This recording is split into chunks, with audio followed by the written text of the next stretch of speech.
Hey, welcome back. Kinger here, Kinger's Garage. Thanks for tuning in. I have had some really nice people reach out and say, what the hell are you up to? What have you been working on? Where's Bob? Where's the flame? And, hey, let's turn this camera around and I'm just going to give you kind of a state of the state. It's a complete disaster, a horrible mess, but I'm not embarrassed. I have a day job. This is my professional gig, so let me show you what I'm working on. All right, first, the beloved Bob. We all love Bob, especially me. Bob is sitting here chilling like a villain, but you come around here and his guts are kind of hanging out. So, as you remember, I had all that overheating issue, and what I ended up doing was welded on some extensions here on this exhaust, get that down in the tunnel. Also, made a new dump pipe here. This was kind of sitting it was kind of sitting down in here. Let's see if I can get in there. It was kind of sitting kind of like this. And there was just that top, like quarter of an inch or whatever, kind of sticking above the tunnel. So now I'm going to aim it, aim down like that. So that should fix that. Again, we're looking to get all that exhaust out here. All that heat wasn't radiant heat, it was exhaust. And it was blowing around, melting everything. So you can see she got a little crispy here. This is just the protected for the braided line for my coolant pipe, but I'll get that wrapped up and then Bob will be ready to go. And what I'm gonna need to do on Bob this year is I haven't gone through the chain case or anything. I've been so focused on getting the thing to run that I haven't done the normal maintenance. So I just got lucky. My chain case bearing hasn't been replaced in probably 8 or 9 years. The drive shaft bearing on the corner over there, I haven't repacked that.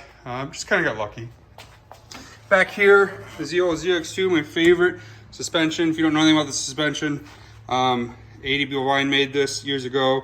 It's all composite. It weighs about 52 pounds, even though it looks like it weighs about 5,000. There's no shocks on the front arm, and there's 2 on the back arm here. And this is due for some new slides. So I got some new slides from that. I bought the last 3 pairs from AD Bovine. This was like a generic Skidoo Hyfax, and it didn't hold up at all. And I probably got some damaged rails there. I was lucky enough to be able to source a whole spare part skid for this, so I have parts for years to be able to keep this skid going. It is bar none the best skid I've ever had, especially moguls. I love moguls now. I used to hate moguls. Used to curse them. Trails would get so rough on Saturday night. Now I love it. You can literally lean back on this and just let the skis dance, and it works amazing. And just let this do all the work. And you can just hear it back there, just whoa, whoa, whoa. This is a revolver adjuster. So how this skid works is this rear arm here actually can pivot up and down like that. And depending on how much travel you give it, depends how much ski pressure you have or none. So I have it set right now. It'll wheelie in deep snow, and I'll get about a foot of rise on the skis in hard pack, which is about perfect. I did some draggy tests, and that's where it maxed out. I love wheeling it. I'll cattail it all day long on the lake, but it's just not as fast. So need some updates here, need some updates up there. But really, for Bob, the big thing that I need to get this year is a dang dyno. So some guys promised me some dyno time last year. It didn't happen, but we are going to make that happen this year. I love that little Motec poking out of there. Peekaboo. All right, so other than that, I do want to go through at some point here. I've got new front suspension for this. I've got wide arms that uses the regular length shocks. They're a lot lighter. I was gonna go through and toy with making the rear suspension an adjustable air ride. Check this out, guys. I was going to, this is a shock from Team Fast off of a Polaris, and this is my ZX2 shock. You can look at them, you can see that the Polaris one is just a little bit short, about 3/4 of an inch or so. But I am toying with the idea of taking these 2 shocks out, which weigh 6 pounds a piece, and replacing it with this one, which weighs 4 pounds. So I could save some massive weight underneath there. And then I have inputs available on my Motec that, based on pressure, I was going to make a adaptable ride, or an active suspension, if you will, where I would have solenoids and a small air compressor that would allow me to compress or increase air pressure or reduce air pressure. So if it got to, and then I was also going to hook up a gyro sensor to the Motec, you know, kind of right under here underneath my butt, so that if the sled was really bouncing, that would tell the Motec, hey, soften up the skid, you know, right now. So not sure if I'm going to get that done. There's a lot of variables there, a lot of unknowns. It might be best to try this out manually and just see if it can handle the weight of this sled and how hard the impacts are when you're going 100 miles an hour in this thing, just hauling the mail. So I know the two shocks work great. And oh yeah, got my new got my fire extinguisher for next year, only weighs a pound, pretty slick little unit. And we'll get this girl buttoned up. It looks worse than it is. It will not take me very long. And then I might, if I have time, I got something special. I want to paint it. And I've got something totally cool. Can't wait to show you guys.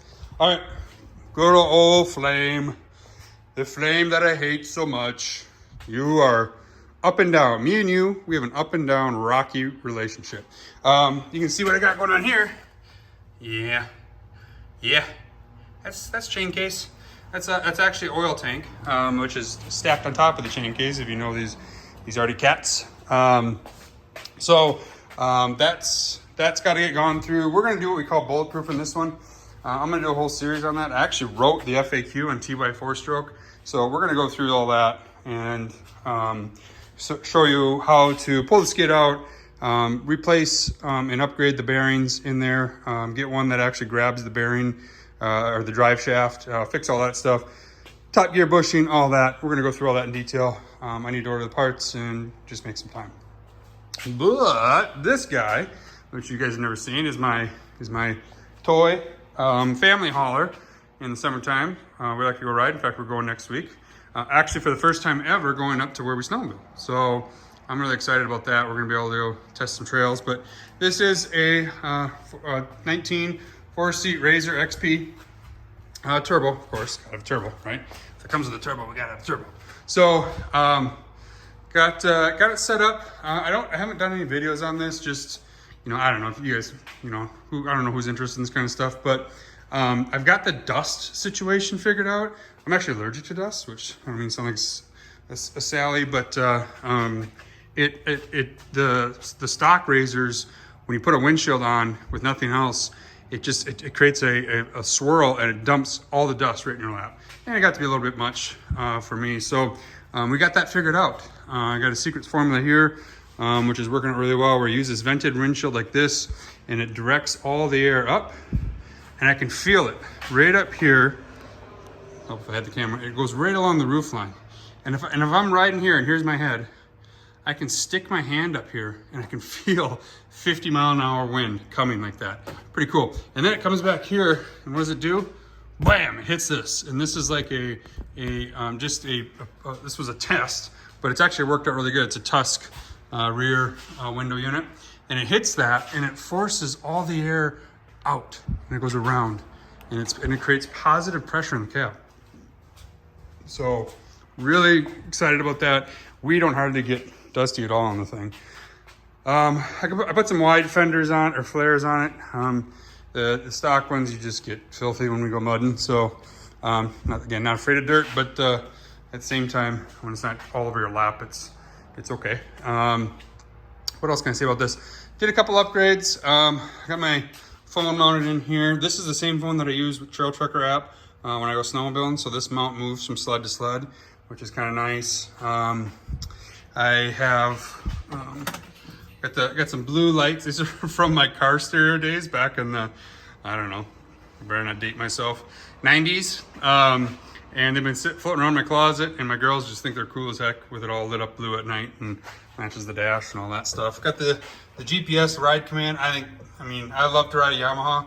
If they could come up with a rig similar like this, you know, I love Yamahas. But I tell you what, this Razor for family riding is just nice. This dash is amazing. The GPS works amazing.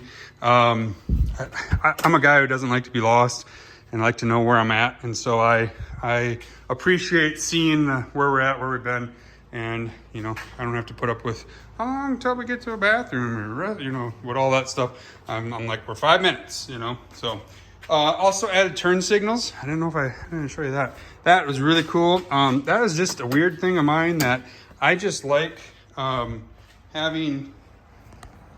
the cars when we're on the road, you know, where I'm going, stuff like that. I hated having my hand out the window.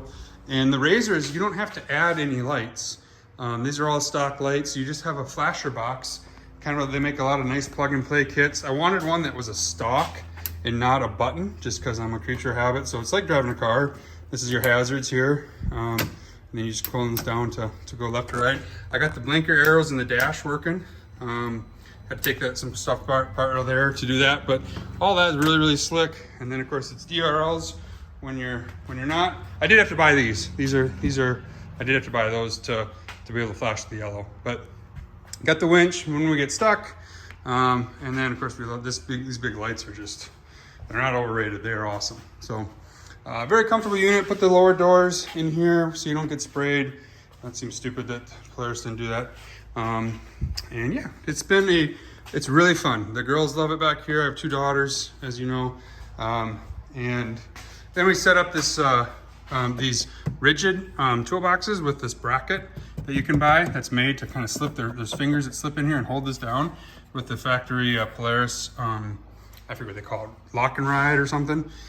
And then of course this cooler, same thing, these brackets you can buy that, I think there's a little fire logo there, I'm not sure, I forget the brand name of this company, but they kind of, we always have a full ice chest here, you know, and these tabs just lock in. So really cool unit here.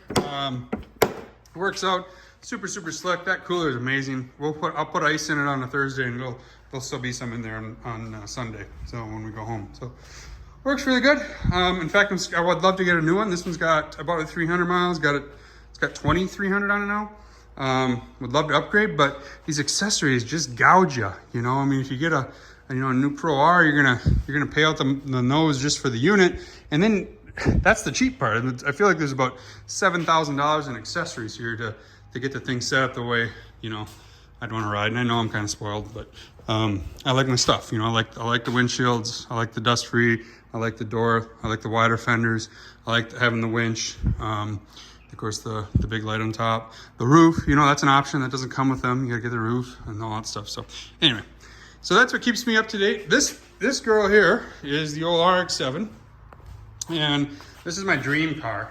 I'm not gonna blur up my license plate. It is RX-7. It is an amazing car. It's a go-kart with air conditioning, heat. Love this car. I got an LS in it and with a high performance cam, and I think I figured out my misfire issue with it is new valve springs. So I think I'm running into valve float right at 6,000. So I'm going to go through and sort of go through the valve springs, replace those, get it running great, and then I may sell this thing. It's just hard. I wish I could seat 4. I just feel like I got a kid and they're friends with me all the time. This sheet is just, it doesn't need either. So it's a beautiful car. I mean, it's a mirror. It is, and it's filthy right now, but it's a mirror. Love the paint. So back here, that's what I've been doing. This place keeps me busy. My family keeps me busy. My daughter is in basketball, and we were just at a 3-day tournament, and we're gonna have a bunch more of those. So it's you know, got to fit the stuff in when you can, but the family RZR is fun because we get to do that as a family. The snowmobiles are fun because that's my engineering creativity outlet, and the car is just getting left behind. So might look for a sedan that runs 9s or something. So anyway, guys, that's it. Probably be, next video probably be on the Flame doing the bulletproofing. Once I get the Bob all finished up, I want to get on the dyno, and I'll for sure do a dyno, maybe even a live stream. I've never done that. And show you how we dyno it, because that is going to be awesome, and I really can't wait for that. So at any rate, that's it for now. That's thanks for tuning in. Keep wrenching. It's worth it. I'll see you in the trail.